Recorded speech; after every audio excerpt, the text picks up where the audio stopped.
여러분 안녕하십니까? 다산에듀 강사 권동성입니다.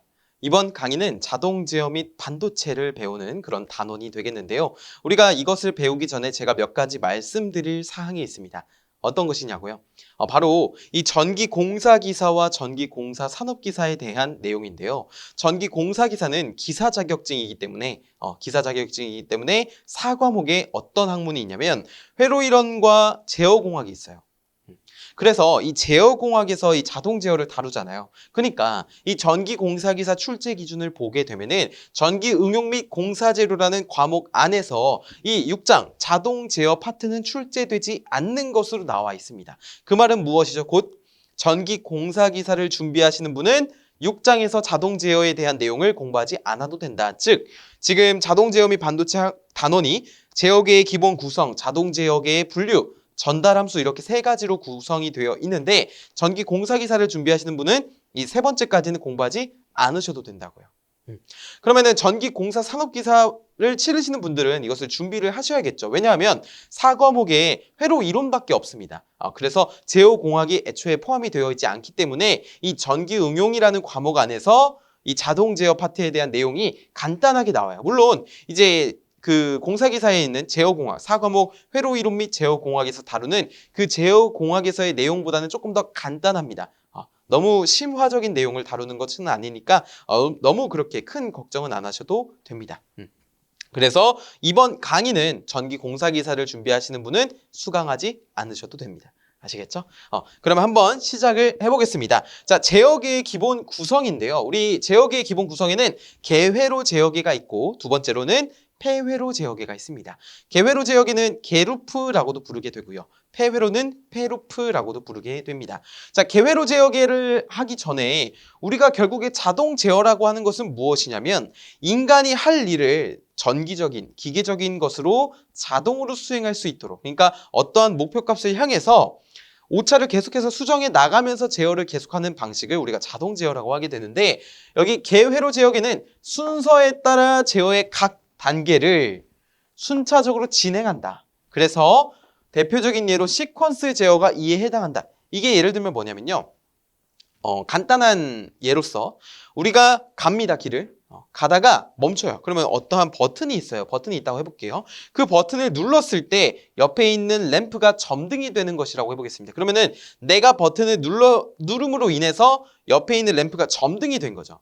이것은 내가 눌렀고 그리고 램프가 점등이 됐으니까 순서에 따라서 제어를 한 거잖아요. 그렇죠. 그래서 그것을 시퀀스 제어라고 부르게 되고, 뭐 방금 제가 램프 이제 예시를 들었지만 뭐 공장에서 기계를 동작시키는 것도 되고요. 아니면은 농장에서 이런 비닐하우스에 자동으로 물 주는 버튼 이런 것도 되고요. 여러 가지가 이제 시퀀스 제어에 해당이 되는데 대표적으로 그것을 다 개루프 제어계, 개회로 제어계라고 한다. 자, 그래서 개회로 제어계의 특징은 시스템이 가장 간단하며 설치비가 저렴하다라는 특징을 가지고 있고요. 오차가 많이 생기면 오차를 교정할 수 없다인데, 자, 이렇게 첫 번째 특징으로 인해서 간단한 설비에는 시퀀스 설비로 이렇게 추가를 하는 그런 경우가 있게 됩니다. 그래서 목표값을 이렇게 입력을 해주면 그것에 따라서 순서에 따라서 제어 요소, 조작량, 제어 대상, 제어량까지 가게 되는 것이죠. 뭐 예를 들면은 온도라고 하면은 온도를 25도씨로 맞춰라라고 한다면 이런 순서에 따라서 제어량이 온도가 되어서 우리가 이 온도를 낮추거나 높일 수 있다라는 겁니다. 자, 그 다음에 두 번째로는 폐회로 제어계입니다. 자, 이 폐회로 제어계가 기본적인 이제 일반적으로 많이 쓰이는 그런 회로라고 보시면 됩니다. 제어계인데 폐회로 제어계는 피드백 제어로서 폐루프 제어계, 폐회로 제어계, 피드백 제어 다 되는 거예요. 제어계의 출력이 목표값과 일치하는지를 어떻게 한대요? 비교해서 그것이 일치하지 않을 경우에는 그 목표값과 지금 결과값 있죠. 그 차이에 비례하는 어떠한 동작 신호를 계속해서 제어계로 보내줌으로써 점점점 오차를 줄여나가는 그런 제어를 우리가 폐회로 제어계라고 부른다는 겁니다. 자, 이렇게 어떤 그림이 이렇게 교재처럼 나와 있게 되는데, 자, 이 그림을 이해하는데 조금 어렵잖아요. 그래서 조금 더 어떻게 하면 좀 쉽게 이해하실 수 있을까? 그 대표적인 예시를 찾아보면은 우리가 강의실에서 또는 교실에서 에어컨을 틀어서 온도를 조절하는 그런 경험을 한번 해본다고 보겠습니다. 자, 우리가 목표값이라고 하는 것은 이 교실의 온도잖아요. 그렇죠? 온도를 뭐 20도씨면 20도씨, 25도씨면 25도씨로 만들어라 라고 하는 것이 목표값인데, 그래서 여기를 목표값을 20도씨라고 하겠습니다. 20도씨. 결국에 어떤 걸 제어하는 거예요? 그러면 온도를 제어하는 거죠. 제어량은 온도가 되는 겁니다. 온도. 근데 우리가 어디를 제어하는 겁니까? 제어하고자 하는 대상이 뭡니까? 바로 교실에 있는 온도죠. 교실이 제어 대상이 되는 겁니다.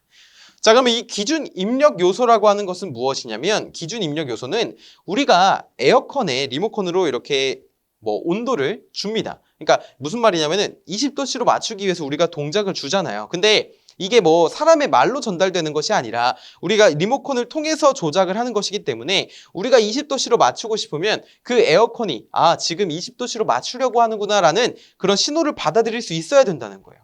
그래서 20도씨를 이 에어컨이 받아들일 수 있는 신호로 만들어준다. 그 신호가 바로 기준 입력 요소가 됩니다. 그 다음에 그러한 신호를 기준 입력이라고 부르는 것이고요.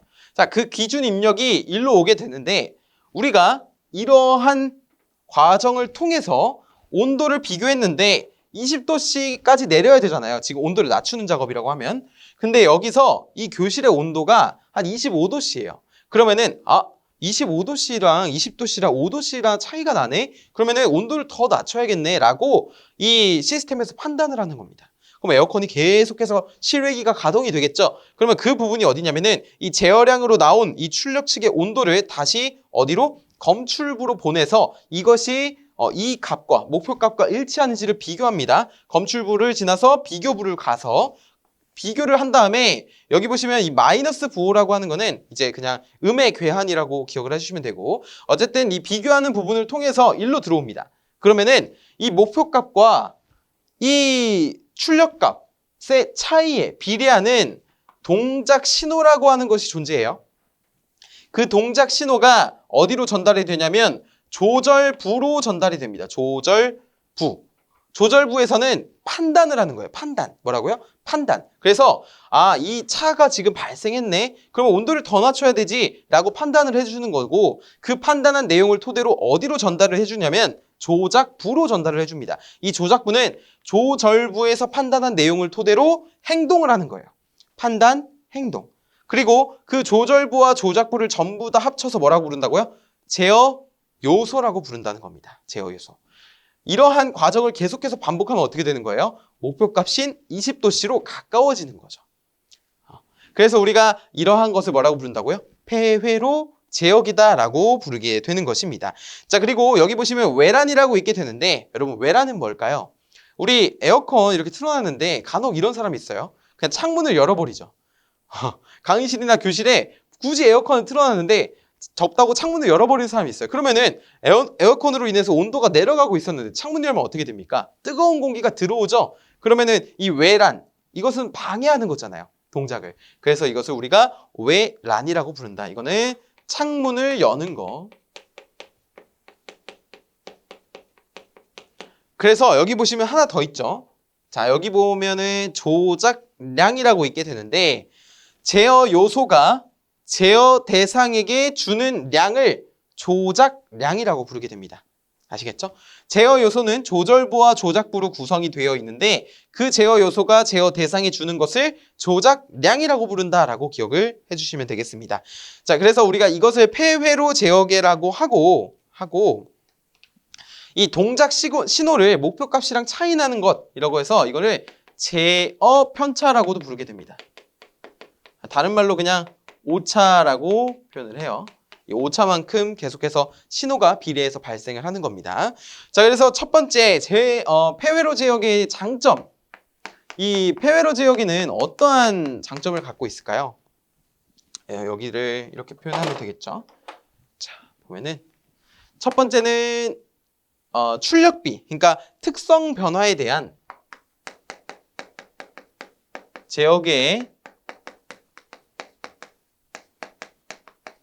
대한 입력 대비 출력의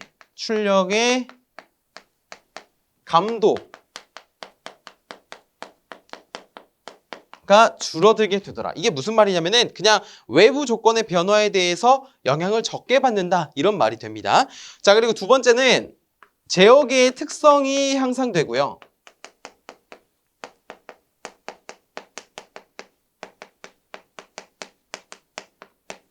제어계의 특성이 향상이 되고요. 자, 세 번째는 우리 목표값을, 그러니까 지금 보시면 계속해서 비교하고 검출하고 해서 이 오차에 비례해서 신호를 계속해서 주잖아요. 그렇죠? 그렇기 때문에 온도가 우리가 추구하고자 하는 저 목표값으로 다가갈 수가 있는 건데 이러한 과정을 통해서 목표값에 조금 더 정확하게 도달할 수 있다라고 해요. 그래서 우리가 목표값을 정확하게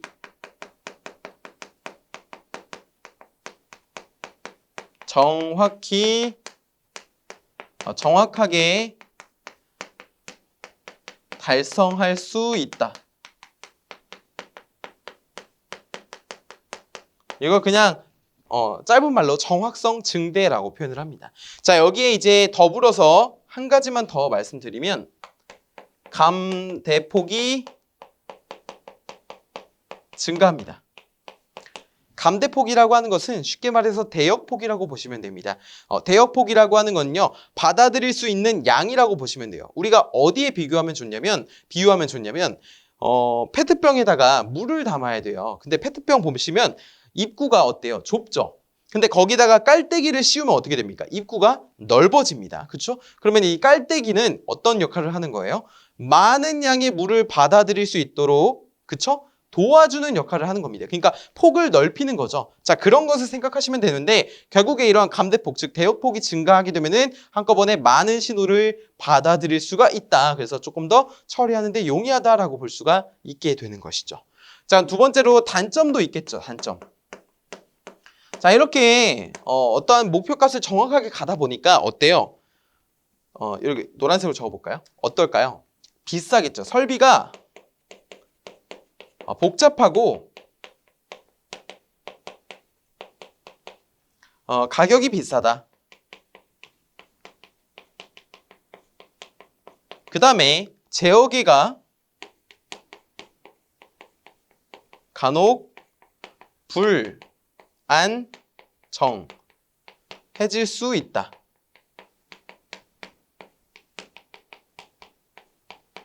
제어기가 불안정해질 수 있다라는 겁니다. 그리고 설비가 일부 고장이 발생하게 되면은 생산 라인의 전체에다가 다 영향을 끼친다는 그런 단점을 가지고 있는 것이 폐회로 제어계의 특징이다라고 보시면 되겠습니다.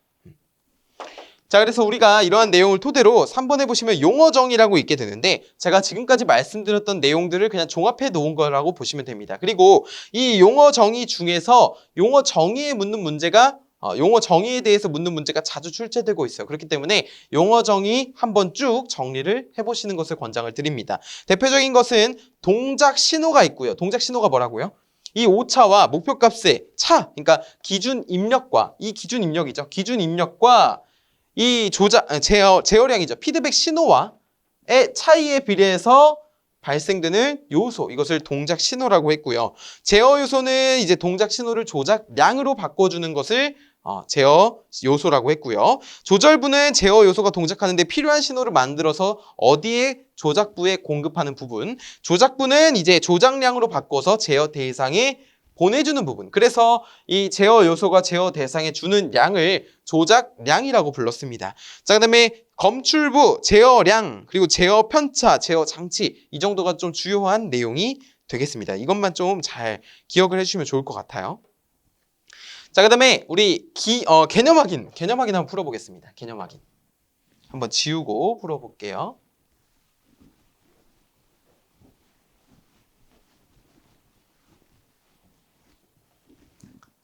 자, 보시면은 다음 설명을 읽고 맞으면 O, 틀리면 X를 하는 문제죠. 자, 1번 미리 정해진 순서에 따라 제어의 각 단계를 순차적으로 진행하는 것은 폐회로 제어계다. 순차적으로 진행하는 거 폐회로가 아니라 개회로 제어계라고 했습니다.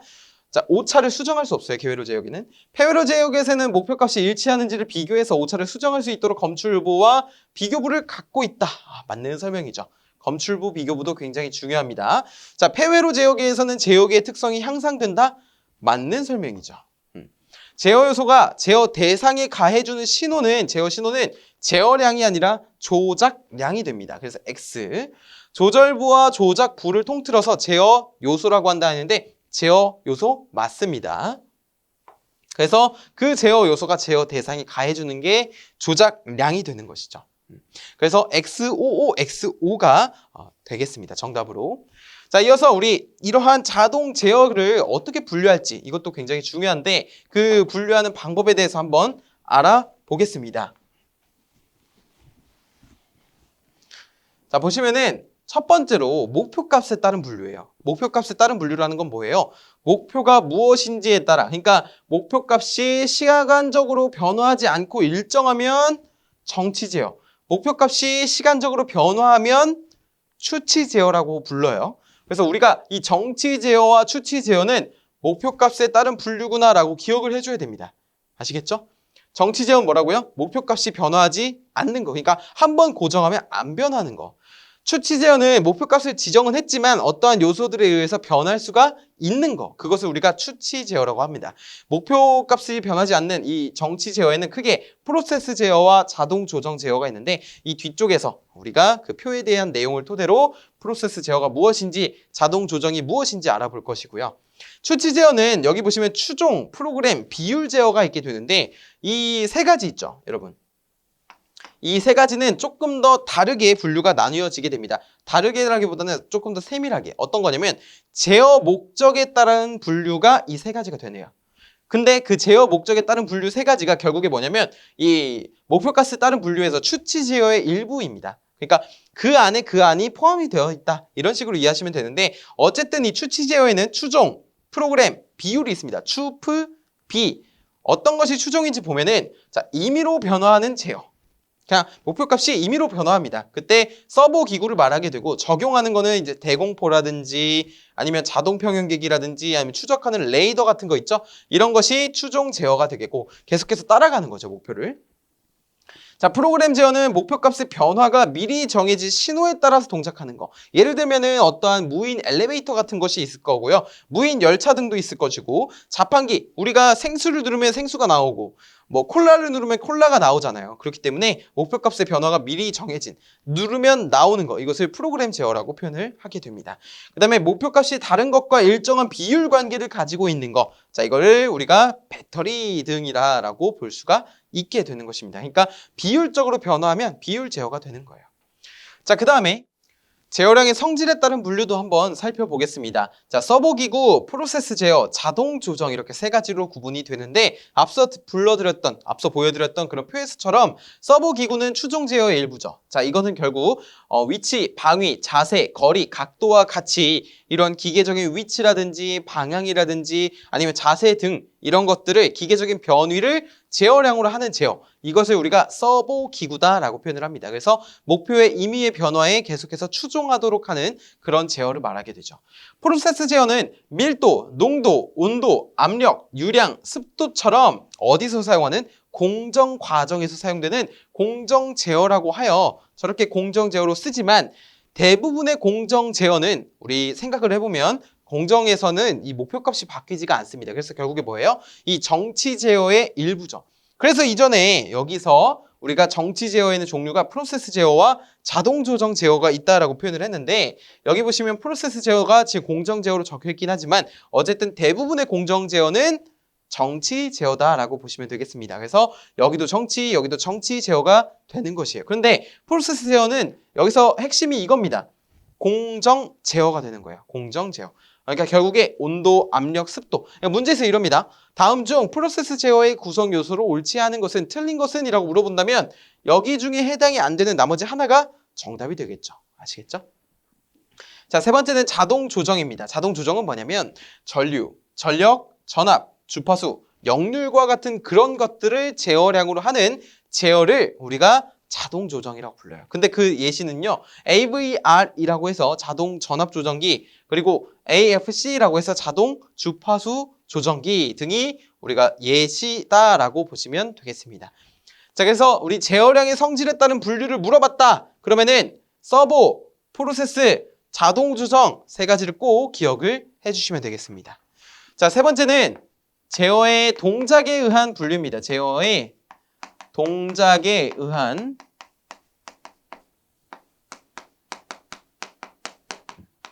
분류. 제어의 동작에 의한 분류를 한번 볼게요. 자, 첫 번째는 불연속 제어입니다.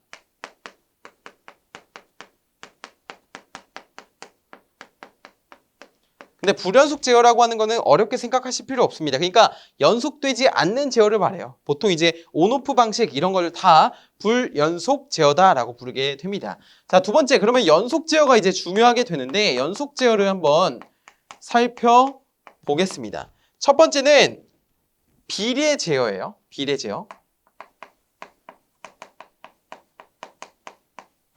비례 제어는 보통 문자로 P로서 표현을 합니다.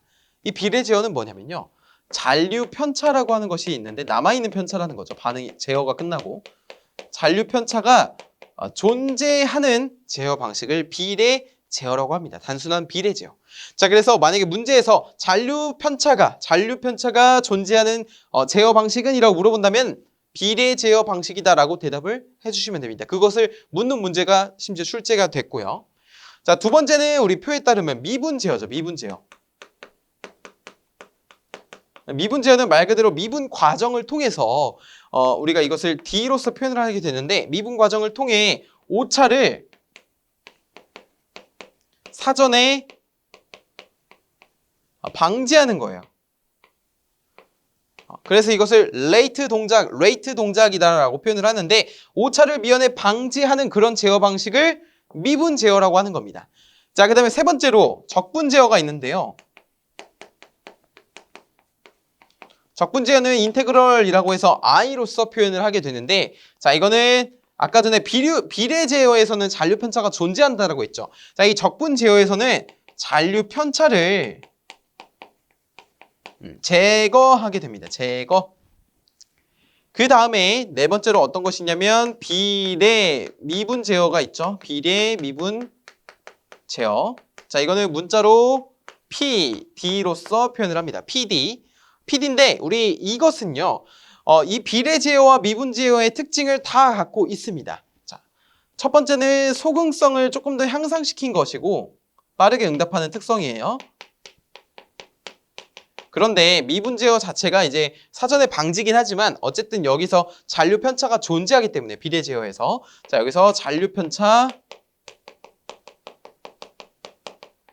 존재. 자, 그 다음에 다음 표는 비례 적분 제어가 있죠.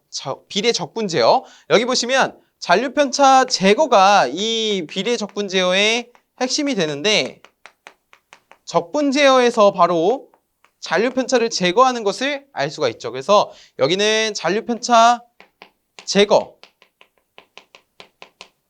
다만 소극성이 길다. 이렇게 적을 수가 있습니다. 자, 그 다음에 마지막으로는 비례 미분 적분 제어. 이거를 PID 제어다라고 표현을 하게 되는데 이거는 비례 미분 적분 제어잖아요. 즉 미분, 적분 다 특성을 갖고 있는 겁니다. 그래서 비례 미분 제어에서의 소극성을 향상시키고요. 그리고 잔류 편차도 제거하게 돼요. 그래서 우리가 이렇게 6가지로 연속 제어를 나눌 수가 있다. 그때 기호 있죠? 꼭 기억을 해주세요. 기호로 이제 묻는 문제가 나올 수도 있기 때문에 이러한 기호도 꼭 잘 기억을 해주셨으면 좋겠습니다. 자, 우리 이어서 개념 확인 한번 풀어볼까요? 한번 풀어보시고 오시면 제가 같이 여러분과 함께 확인을 해보겠습니다.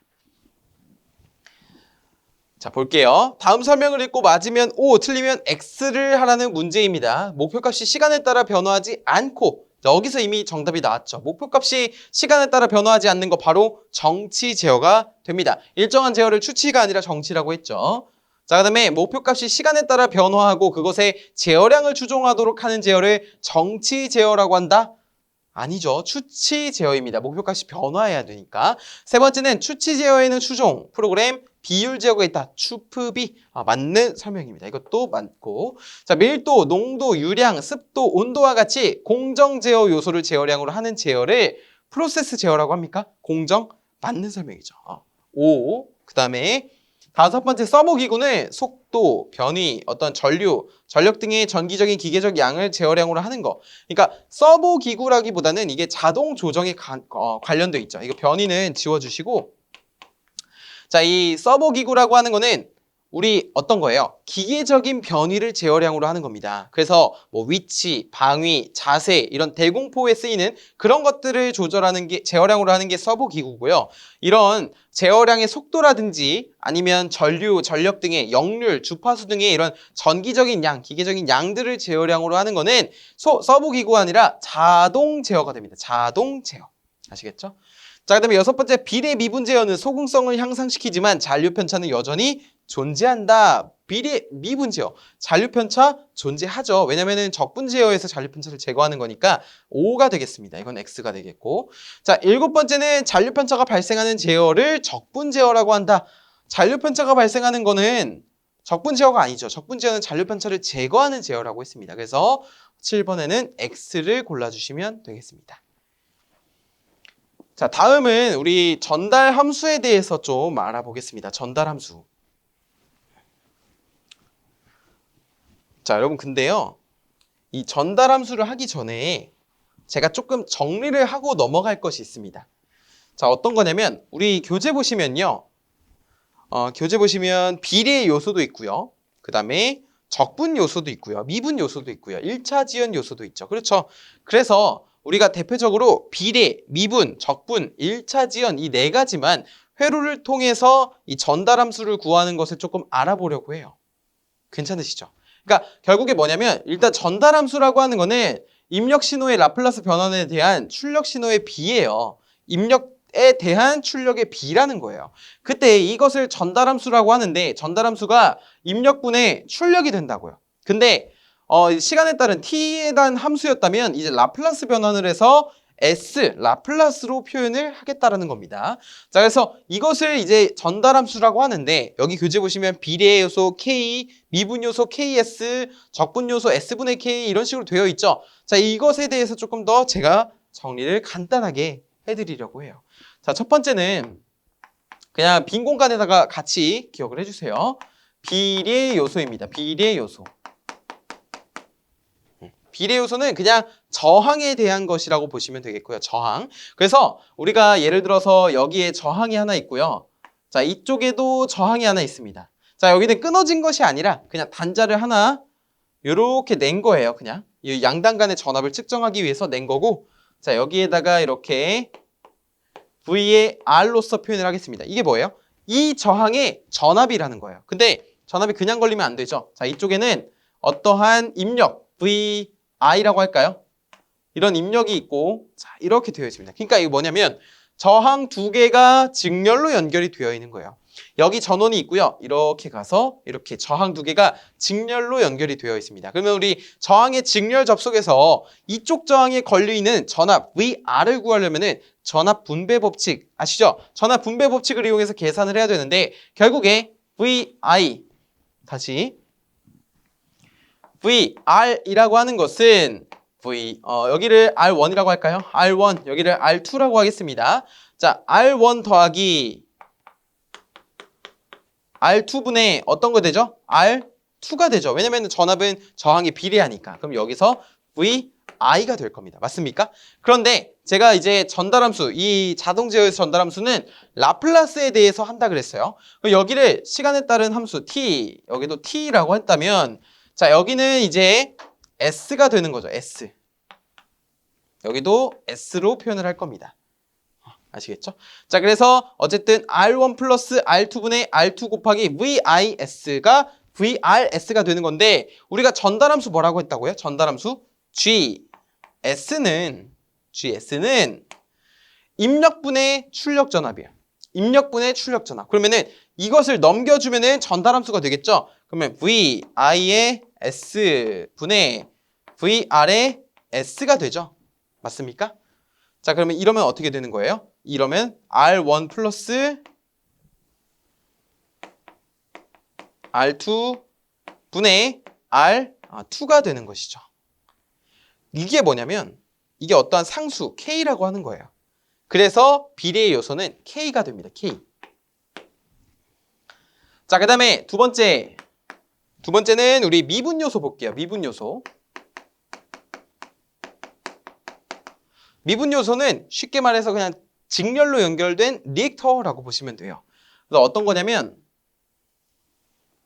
여기에 리액터가 있고요. 자, 이쪽에 전압이 이렇게 있습니다. 뭐 VIT라고 할게요. 입력 전압. 그 다음에 여기에 걸리는 이 전압을 VLT라고 하겠습니다. 출력 전압이죠. 그 다음에 이거는 결국에 이 양단 간의 전압이 되는 것이고, 그쵸? 그래서 우리가 마저 식을 써보면 이 VLT라고 하는 것은 어떻게 구하죠? 우리 LDT분의 DI잖아요. 즉 LDT분의 DIT로서 구할 수 있다는 거예요. IT라고 하는 거는 여기에 흐르는 전류가 IT라고 했을 때 구할 수 있는 겁니다. 자, 그래서 이때는 DT분의 D가 있잖아요. 즉 미분이 있단 말이에요. 미분. 그래서 여기를 미분일 때는 S라고 그냥 표현을 합니다. 이제 약속을 하는 거예요, 여러분. 이것만 좀 기억을 해주시면 돼요. 이것만 중점적으로. 미분일 땐 S라고 하는 거예요. 거기에 이 L은 그대로 옵니다. 그럼 뭐가 남았어요, 지금? IT가 남았죠? IT가 남았는데 이 IT를 라플라스 변환하면 I의 S가 되는 겁니다. 왜냐면 T를 라플라스 변환해서 S가 되는 거니까. 자, 여기는 그럼 뭐가 되겠어요? VL의 S가 되겠죠? 근데 제가 아까 전에 뭐라 그랬냐면은 전달함수 GS가요. 입력분의 출력이라고 했습니다. 입력분의 출력이죠. 입력이 뭐냐면 이 전류예요. 전류분의 출력이 되는 겁니다. 그럼 여기를 IS분의 여기를 VL의 S라고 한다면 S의 L이 되는 것이죠. 그러면은 뭡니까? 이 L이라고 하는 게 K가 되죠. 그래서 미분 요소에 KS라고 되어 있는 겁니다. KS. S가 그대로 오는 거예요. 여기서 중요한 건 뭐예요? 이 미분에 따른 S가 온다는 겁니다.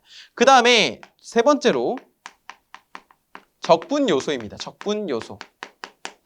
적분 요소는 어떤 거냐면요. 여기 보시면 이렇게 커패시터가 있습니다. 자, 여기도 마찬가지로 이쪽에 걸려있는 전압을 VIT라고 하고 이쪽에 전류 IT가 흘러요. 그러니까 IT가 결국에 전류, 입력이 되겠죠. 자, 그 다음에 여기에 커패시터의 한쪽에 걸려있는 전압을 VCT라고 표현을 하겠습니다. 그럼 마찬가지로 VCT에 대해서 식을 쓰면은 이번에는 C분의 1의 인테그럴, 뭐 꼭 외우실 필요는 없습니다. 유도를 하는 거예요. C분의 1의 인테그럴, 여기는 IT의 DT가 됩니다.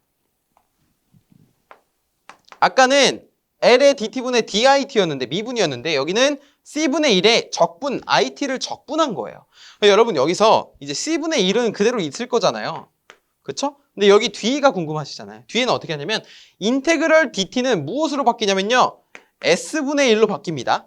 꼭 기억을 해주세요. 미분은 S, 적분은 S분의 1로 바뀌어요. 그 다음에 IT를 바꿔 라플라스 해주면 IS가 되겠죠. 그 다음에 여기는 VC의 S가 될 것이고요. 따라서 우리가 GS라고 하는 것은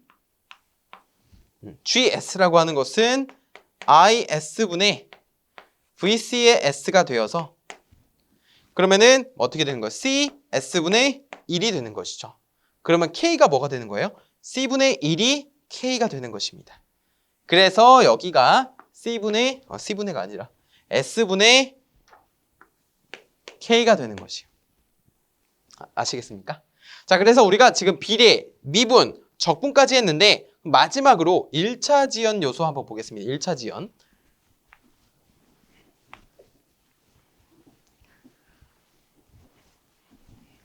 자, 1차 지연 요소는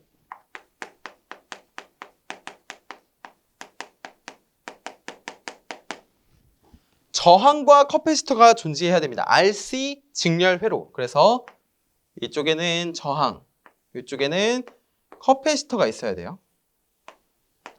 그 다음에 여기에 어떠한 전류 IT가 흐른다고 한다면 여기는 R, 여기는 C가 될 것이고 자, 이쪽에 걸리는 전압을 T라고 표현을 해보겠습니다. VC의 T.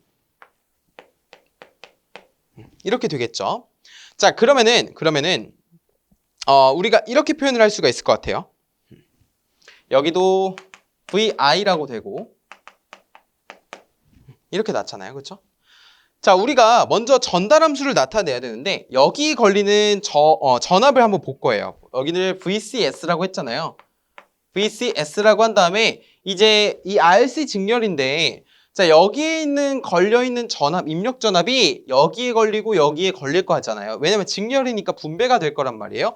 그러면은 저항이라고 하는 것은 그냥 R로서 표현을 했고요. 우리가 K로서 그냥 상수로서 했으니까. 자, 근데 C라고 하는 것은 아까 전에 뭐라고 했죠? S분의 K에서 SC분의 1이었습니다. 그쵸? 그러면 여기를 SC분의 1로서 표현을 할 수가 있어요. 분의 이제 여기에 걸리는 전압이니까 여기도 SC분의 1이 될 겁니다.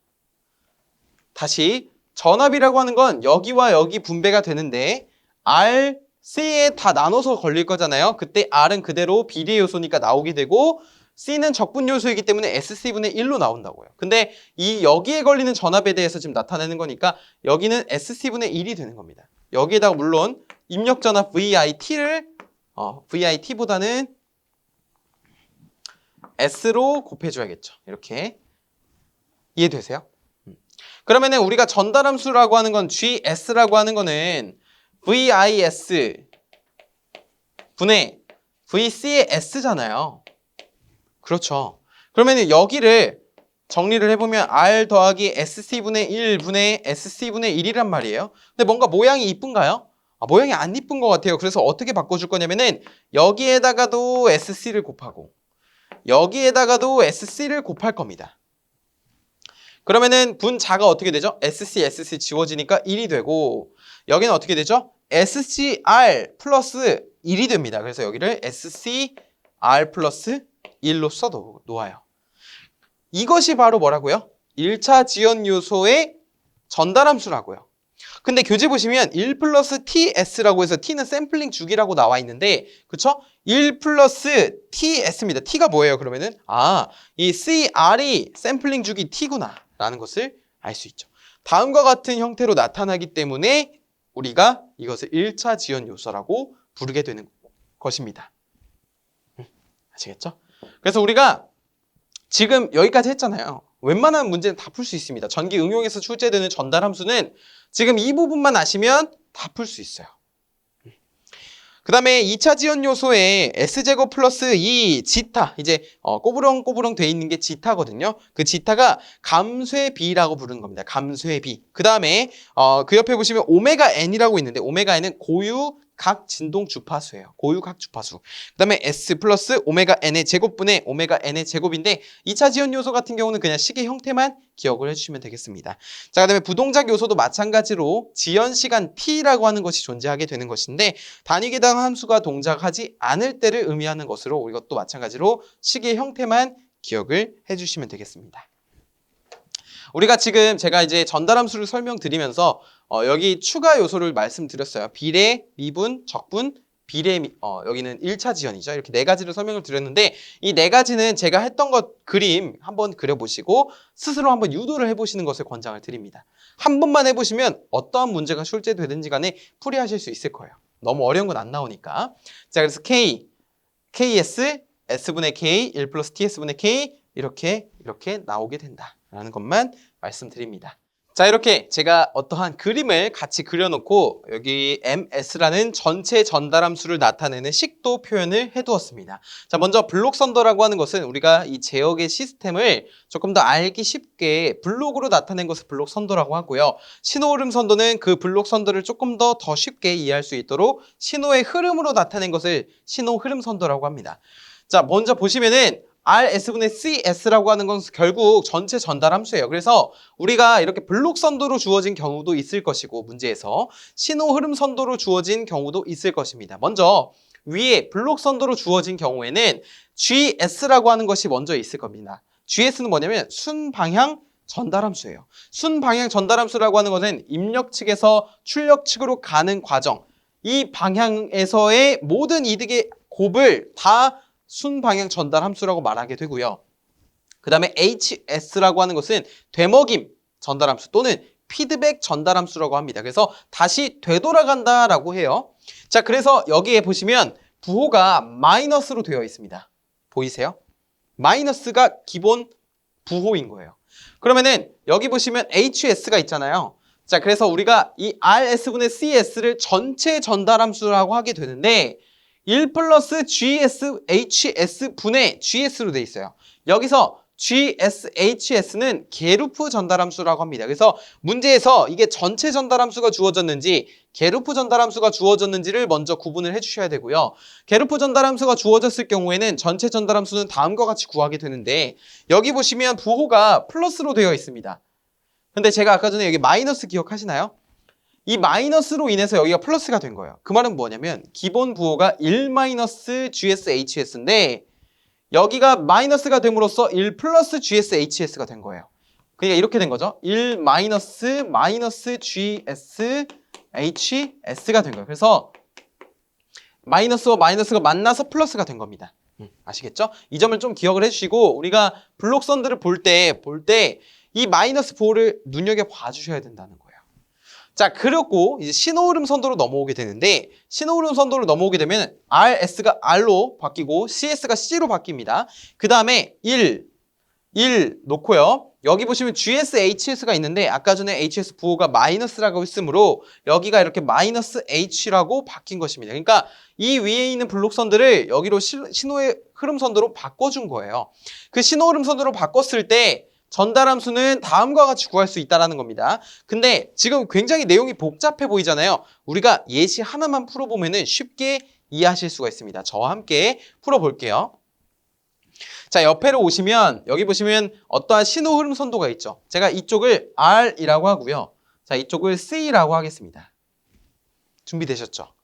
자, 우리 먼저 순방향 전달함수 이 G를 볼게요. 각각의 순방향 경로의 이득입니다. A, B, C, D, E, F, G는 R부터 C까지 한 방향으로 쭉 갑니다. 이것을 순방향인데 각각의 이득을 나타낸 게 이 파란색 글씨예요. 그래서 이 경로가 하나, 그 다음에 C로 가는 순방향 경로 하나 더 있죠. 둘 이렇게 돼 있습니다. 그쵸? 그러면은 자, 저기서 G가 각각의 순방향 경로의 이득이라고 했으므로 우리가 이 식을 다시 써보면 시그마 G의 1 마이너스 루프잖아요. 그쵸? 근데 G가 뭐라고요? 순방향 경로의 이득의 곱이라고 해요. 다 이득의 이득이라고 이득. 그러면은 먼저 시그마이기 때문에 이 경로도 고려해주고 이 경로도 고려해서 더해줘야 된다는 것을 알 수가 있고요.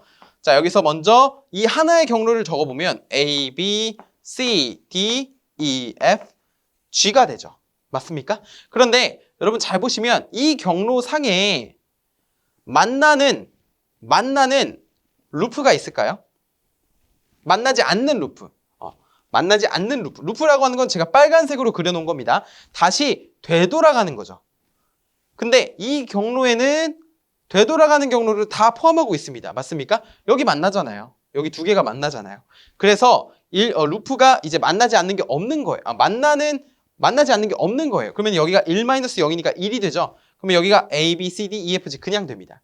그 다음에 플러스 또 다른 경로 A, H, E, F, G A, H, E, F, G에서 1 마이너스 이번에 만나지 않는 루프가 있나요?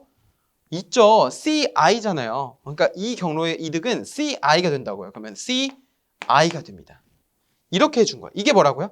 이거예요. 그럼 우리 뭐 완성한 거예요? 지금 분자 완성한 겁니다. 신호흐름 선도에서. 그럼 분모가 문제인데 분모 보시면 자 델타라고 하는 것이 있습니다. 델타. 근데 델타는 어떻게 표현하냐면요. 첫 번째 밑에 보시면 서로 다른 루프 이득의 합이라고 되어 있어요. 자, 이 예시에서 서로 다른 루프 이득의 합은 루프가 하나, 두 개 있잖아요. 서로 다르잖아요. 같은 루프 아니잖아요. CI, FJ예요. 그러면은 이 첫 번째를 우리가 시그마 L1이라고 한다면 이게 뭐라고요? CI와 CI 플러스 뭐가 된다고요? FJ가 되죠. FJ. 그쵸? 그 다음에 밑에 보시면 서로 접촉하지 않는 두 개의 루프 이득의 곱의 합입니다. 자, 서로 안 만나는 루프.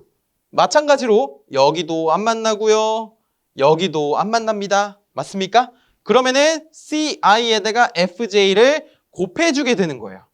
여기 두 개, 여기 두 개를 안 만납니다. 그래서 여기를 이제 이 밑에 있는 부호가 마이너스입니다. 여기는 위에는 플러스예요. 기본 부호. 여긴 마이너스예요. 여기 밑엔 플러스고 여기도 마이너스, 플러스, 마이너스 이렇게 반복되는 거예요. 자, 이렇게 오게 되면은 이제 요거를 시그마 L2라고 하게 된다면 이번에는 C, I, 그 다음에 FJ까지 곱해주게 되는 것이죠. 만약에 여러분 지금 루프가 두 개잖아요. 근데 만약에 여기에 이러한 루프가 만약에 추가가 된다. 여기가 2인데 만약에 안 만나는 루프 그려보려면은 이쪽에다가 뭐 하나를 더 그리면 좋긴 한데 어쨌든 만약에 여기에 경로가 하나 더 있고 뭐 이렇게 있고 이런 식으로 루프가 하나 더 있다고 해볼게요. 그러면은 안 만나는 건 얘도 안 만나고 얘와 얘도 안 만나고 얘와 얘도 안 만나죠. 그러면은 어떠한 곱 플러스 어떠한 곱 플러스 어떠한 곱의 형태로 나타나게 될 것입니다. 근데 그렇게까지는 안 나오니까 너무 걱정 마시고 지금 제가 그려드린 이 예시 있죠. 이 예시만 잘 보시더라도 충분히 대응하실 수가 있습니다. 지금 우리가 뭐 배웠냐면요. 이것을 이용해서 분자를 구했고요. 분모를 보시면 1-델타인데 그 델타 첫 번째는 기본이 플러스 부호고 서로 다른 루프 이득의 합이에요. 그래서 서로 다른 루프를 하나, 두 개를 놨어요. 그래서 CI, FJ로 놨으니까 얘 이득의 합이라고요. 그 다음에 마이너스가 기본 부호고 서로 접촉하지 않는 두 개의 루프 이득의 곱의 합이에요. 근데 지금 두 개 접촉하지 않는 루프가 하나, 두 개밖에 없으니까 이 둘 간의 관계밖에 없잖아요. CI, FJ를 다 곱합니다. 그래서 CIFJ가 된 거예요. 그러면 우리가 1-델타를 표현을 하면요. 이렇게 됩니다. 1-델타라고 하는 거는 1- 여기가 뭐라고요? 기본 단위가 플러스라고요. 기본 부호가 플러스 시그마 L1 마이너스 시그마 L2가 된다고요. 그래서 1-의 플러스니까 정리하면 1-가 되고 여기는 시그마 L1이 되고요. 마이너스의 마이너스니까 여기는 플러스 시그마 L2가 됩니다. 그러면 L1과 L2에다가 한번 대입을 해볼까요? 어떤 것을 대입을 하냐면 여기서 구한 것을 대입하면 되죠. 여기는 뭐였냐면은 CI 플러스 FJ였고요. 그 다음에 이쪽에는 플러스 어떤 것이었죠? CI FJ였습니다. 그러니까 이런 식으로 분모가 완성이 된 거예요. 근데 이게 끝이 아니죠? 이것분에 이거 해야 되는 거예요. 그래서 이것분에 이거를 해주면 됩니다. 그러니까 이게 여러분 어차피 보기 선지가 있잖아요. 1번부터 4번까지 있을 거란 말이에요. 필기시험에는. 그렇기 때문에 우리가 잘만 계산하면 그 형태를 바로 찾을 수가 있습니다. 전부 다 뭐 너무 헷갈리게 출제는 안 되니까 너무 걱정 마시고 여러분 다른 예시 말고 그러니까 이 예시만 정확하게 풀 줄 아시면 어떤 문제가 오든지 간에 여러분이 풀이하실 수 있을 거예요. 그러니까 시간이 조금 걸리더라도 여러분 끝까지 저와 함께 해주시면 될 것 같습니다. 자, 그리고 우리가 마지막으로 개념 확인에서 블록선도에서 R분의 C는 얼마인지 구하고 마무리 지어 보겠습니다.